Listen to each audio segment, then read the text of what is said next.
just wanted to close. The Rav mentioned about a potential shiduch for ovadia. What happened? So apparently about 20 years ago when his wife passed away, so at that funeral, not at the funeral, they had hespedim here in America, so one of the Rabbanim told the following story. He said that when Chacham Ovadia was a young man, he was very handsome. You look in the photographs in the book, he was an extremely handsome young man.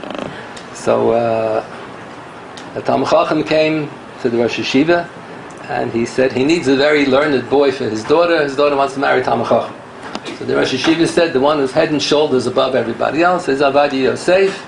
He's going to arrange that he should come to your home tonight and he'll take out your daughter.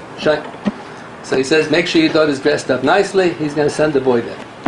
So the young man comes to the home, and the father of the girl was a Talmid Chacham, so he started talking with him and learning. And he was such a pleasant conversationalist, talking for 3 hours. It was already 11 o'clock. So the father looks at his watch. Oh, it's 11 o'clock. He didn't see the girl yet. The girl's sitting in the other room. So he said, it's too late. You can't go for a walk at 11 o'clock at night. Please come back tomorrow night. And then the father apologized to the daughter. He was such a pleasant conversationalist. I didn't realize that the time went by. Tomorrow night, and the girl was so hurt. She got all dressed up, waiting for a date, and the boy never saw her even.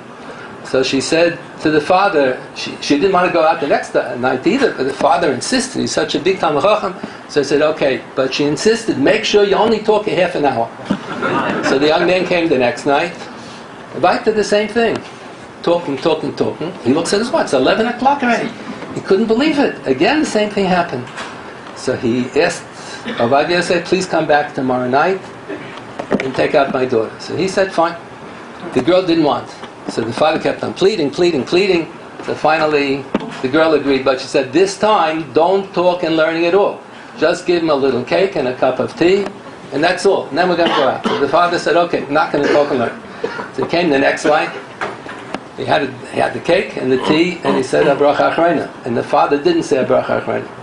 So the young man asked the father, how come you didn't say Abracha Achrayna? So he said, because he didn't drink the tea to the Achilas Pras. So they started a whole conversation, talking. 11 o'clock. This is what they said at the Hesped when she passed away. It was already 11 o'clock. So he said, you can't go for a walk with my daughter 11 o'clock. Please come back tomorrow night.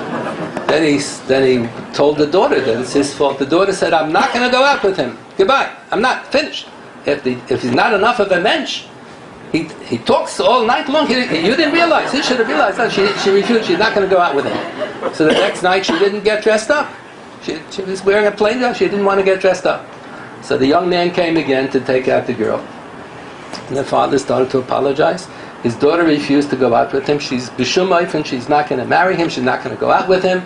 She doesn't want to see him as nishken mensch. There's nothing to discuss. And the father apologized. So the young man said, please, can I speak to her for 3 minutes? So he said, it's not going to help. Nothing is going to help. So he kept on pleading with the father. And he said, do you have a private room where I can talk to the girl? So he said, yeah. So the girl didn't have any drinks, no makeup, no jewelry, not all dressed up. This is the way they said the story 19 years ago, whenever it was. So they went together in a room. 3 minutes later they came out, Mazel Tov. The drinkers l'chaim, they got engaged. So the father asked, what did you say to the girl that you convinced her? So he said, I told the girl, if you'll give me olam hazeh, I'll give you a share my olam haba.